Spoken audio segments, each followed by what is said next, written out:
Country dances were one of the main social events from the mid-19th century to the mid-20th century in central Maine. After South Walborough, and his wife ran it. He played the violin and she played the piano, and they usually had another piece of music. The kitchen dance was held often after a community event such as a barn raising. A small orchestra, usually consisting of a fiddle or piano or harmonica, served for the music. Bill Alley, they called him. He lived up on the middle road. He played the harmonica and the spoons. And his wife Lena played the piano. And she sang, oh, she could sing. And she'd sing and he'd play. And they had others singing and playing the harmonica too. In the beginning of the 20th century, the kitchen dances became outmoded and were replaced with dances held in Grange halls or in other buildings specifically built for dances.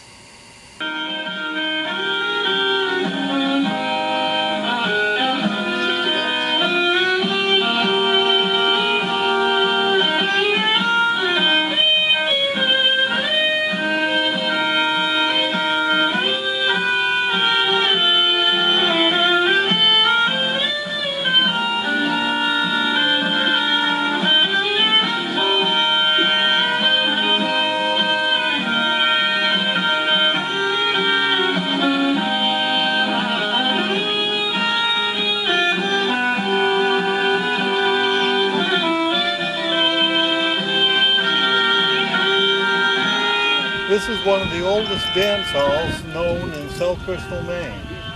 They used to row across the Damariscotta River, which is right down here, to the dances, as well as people who lived in the area on this side of the river. And I never went to one, but I believe it's a true story. I went to my first dance at Redman's Hall. Redman's Hall? They always said it, no formal dress, you could wear your sneakers or anything, but I always remember, I don't know, I might have been 12 or 14, but they used to have dances in that Redman's Hall.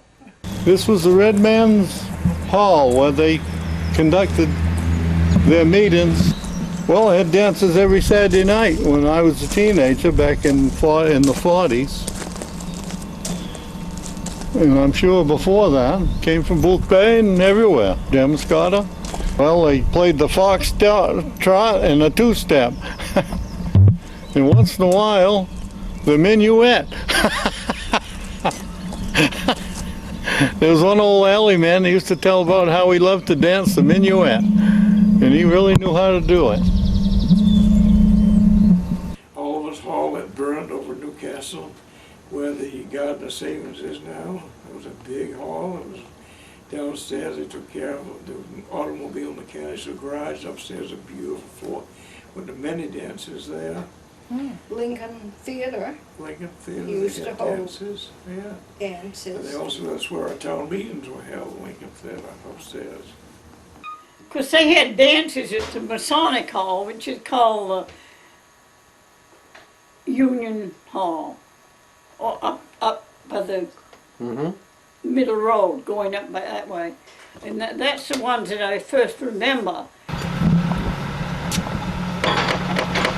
No, I think you'd find the same folks. This is where Ken McKenzie from Portland used to have his, he was a hillbilly, you know.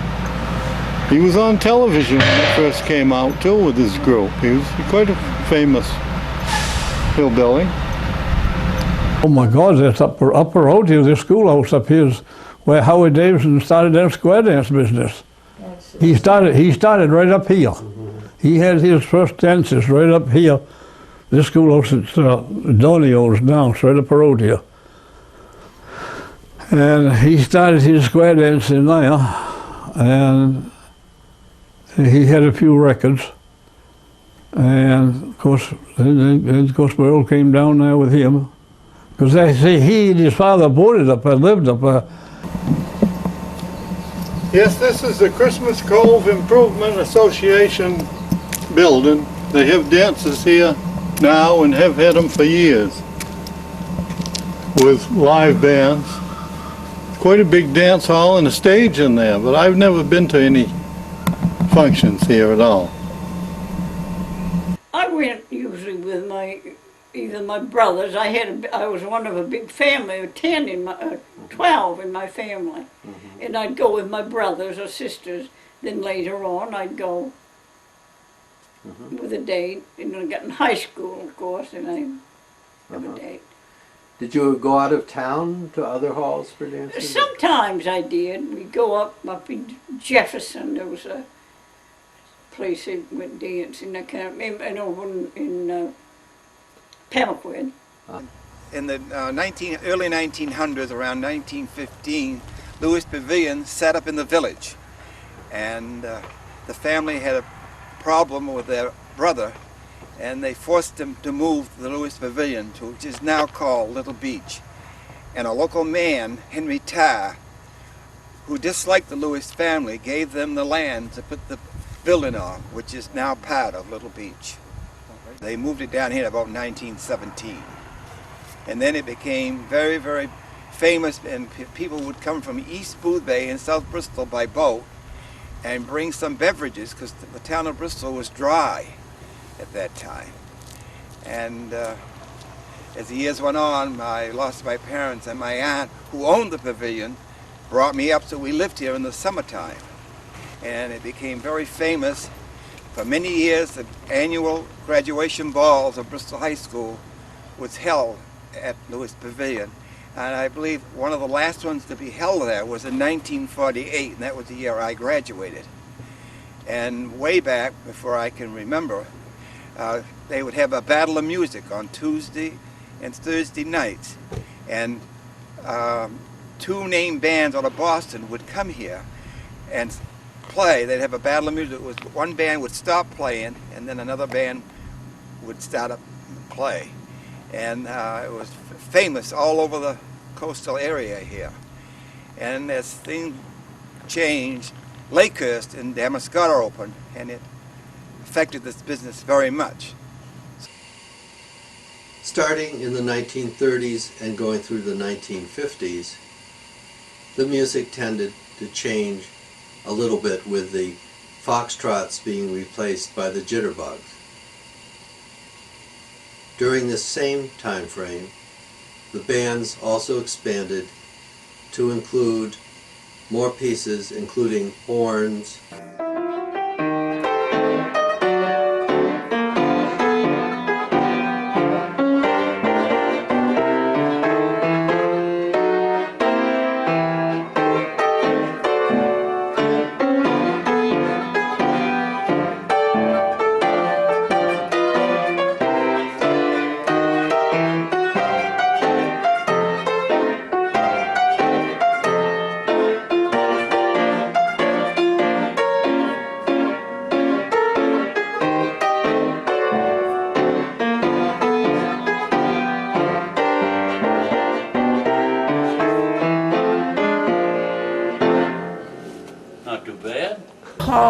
This was a barn, and it was taken from over by the big house and hauled over here. I don't know what kind of thing it was, but one horse hauled this barn over here. Must have been in probably 1934, because they started in 1935. It was from Dr.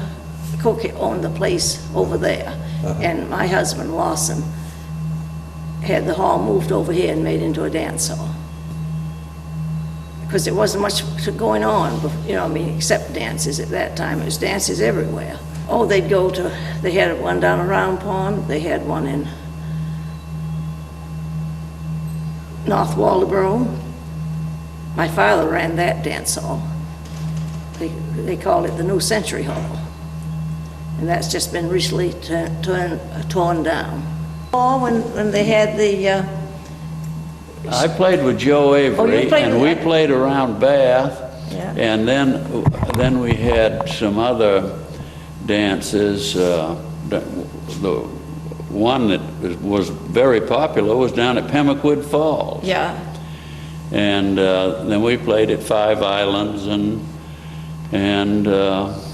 all around in smaller places.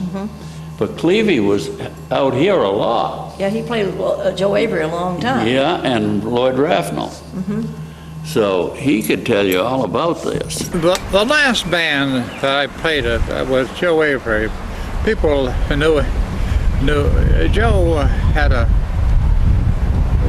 think it was an 8 or 9 piece band that played in Lakehurst, and later on we played Hayes Casino. That's burned now. And who are some of the people in the band? Who were the people in well, Bob Rice was a piano player. He lives in Bath, West Bath. Bob is very, very talented person, self-taught piano player, well recognized as a good musician. And Hilton Libby, the trumpet, still living. And of course, there's just the three of us that are still living now.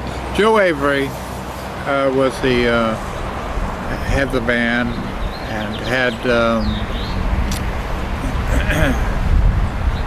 he played the drums and the xylophone.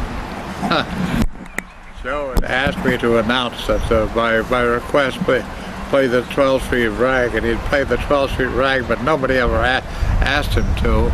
But that's the way I was to announce them. Of course, I did vocals as well as play lead tenor sax in the band. Poster was made by my husband, and he had it for the opening dance on July 13th, 1935. Well, the refreshments, he had ice cream, cones, and spoons and plates and straws were $9. And he had 2 boxes of gum, cigarettes, soda, tonic, hot dogs. Hot dogs were $1. And the rolls were 75 cents. Mustard piccalilli was 50 cents. And he had 2 cases of Pale Drive for $1.50. The refreshments that night, they took in $14, and the ticket sold was $45. And the orchestra was $50, and the sheriff was $3. So he really didn't make too much on the first dance. We had one problem. What was that? Well, someone came along and hit a gentleman and knocked him down and drove through the window. Which window was that? The side of the orchestra. And other than that, we never ever had any problems. They said he looked like a jet. So it was right after the war. But that's the biggest problem we ever had. And after that, we had a deputy inside one all the time. But it's just one of those things that happened. Oh, the same band was here all season. What was the season, Marie? When was it? When did you cut off in the fall? Well, we used to cut off at Armistice Day. Yeah. And as the crowds got smaller, we came to in October, the 12th of October, around that time, we cut off. Well, I know that after Lakehurst would close, the dances that I played at a lot down in the Bristol area would go all winter. Yeah. Mm-hmm. And they were much smaller. The band only had 4 pieces in it, and the crowds were smaller, but the halls were smaller. Yeah, we were yes. playing the Red Men's Hall and places like that. Mm-hmm. When I was a young boy, right out of high school, a group of us boys would get together, and probably we could go dancing 5 nights a week if we wanted to. Like I say, there was a dance at Huntoon. That was over in Wiscasset, Huntoon Grange Hall. And then we went to Eastern River Grange. Let's go down to Dresden Mills, and turn right there in the mills and take the route across to Richmond. There was always dances there Thursdays, and there was this older lady, very full of fun. She was well in her 80s, called Mar Allen. And she liked our group because we never caused any trouble. In the last dance, she'd always come out of the ticket booth and grab one of us, and she said, "This dance is for me." And I've thought of that so often, what a nice sport that lady was. And then, like I say, it was Dyer's Valley they went on. We went to go to dance during that same week period, and then you could go up to Clary Lake. So there was always some dances going on. When I was growing up, there was a dance somewhere every night in the week, and I attended most of them. I didn't seem to know him quite that well then, and I was there too. I always said I'd never marry a man that couldn't dance, and I found one. So he was practicing. First time I learned how to dance was over to Waldoboro. It's up over a garage, beautiful hall, beautiful floor. And that song, Roll On, Mississippi, Roll On, that's when it first came out, and I always remembered that. It was kind of catchy tune, too, it was a dance by. Of course, I had 3 feet to work with, and I didn't make too much progress for a while, but I smoothed out a little bit. Then there was a dance hall in Union and one in Winslow's Mills that we used to go to. Yes. My Uncle Cale played the piano at most of these country dances, and George Jones, the violin, Yeah. and Hollis Nelson, the saxophone, and Cleve Page too? Or? Cleve Page, yes. Mhm. In fact, my Uncle Cale Barstow, who is Theo Barstow's father, was playing over at Huntoon Hill, and he took an ill turn and got downstairs. He thought he had indigestion, and he died that night. You might say, playing the piano. What a way to go. Right, and Cleve Page, he had ridden over there with Cleve Page. And Cleve Page came home and broke the news to us. What about Dyer Valley? Did you? Oh Go up to yes, we've Dyer. been there. Where I had gone in and bought my ticket, and I started up the stairs, and all at once a man come rolling down the stairs. And I looked around to see if he was okay, and a woman took off a high heel and hit him over the head. Well, everything broke loose. I'll always remember it. I was no fighter, so I got right down and I crawled out, went out the front door, and I said to the deputy sheriff, who was Al Sprague at that time, "You better go in, Al, there's a fight going on." Always said, "Let them wear themselves out, then I'll go and stop it." So that was one of the things. I very seldom went up there, though. I was too young to go to Wits End, but I often heard my uncle, Gerald Alcott, tell about when he was a young man going to Wits End, and the different actions that took place over there. And they had quite a rowdy crowd sometimes, and it was known. That's why I guess you call it Wits End over there. Huh. That's all I remember. I wish I'd asked Uncle Val more about it, but that's one thing when you're young you should have asked the old timers what went on around this area. Well, that's part of history lost forever if you don't ask somebody and find out. You don't hear it anymore, simply because they can't afford to put the big band together anymore. And I'm sorry for young people that can't have enjoyed what I enjoyed as a young person. Sad to see something passing like that.